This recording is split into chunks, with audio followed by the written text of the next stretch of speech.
Dito po ako ngayon sa isa sa probinsya ng South Sudan. May ginagawa po ako dito.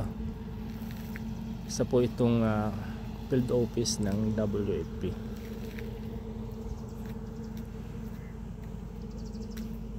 Para lang po kayo nasa Pilipinas.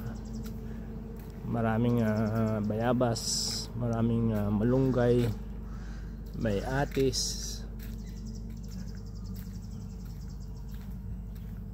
Ito po yung accommodation namin dito, prefab pagka nasa field kayo.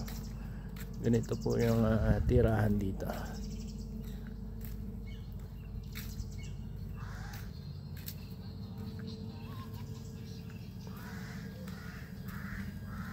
Ito po ako nag-stay sa room number 5. Kompleto po yan, may TV, may ref, microwave, may CR din po yan sa loob.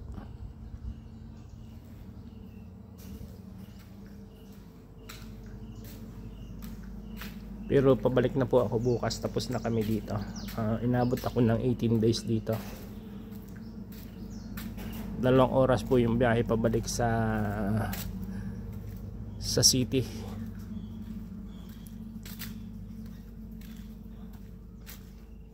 Itutur ko muna kayo para lang po kayong nasa Pilipinas. Hindi po ito kagaya nung nasa ibang bansa na naglalaki ang mga building, malalaki ang mga building.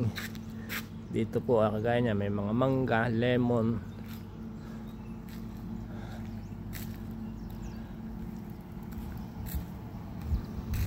Halos buong South Sudan po naikot ko na.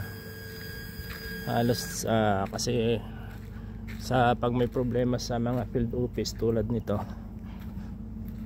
ako po ang pumupunta.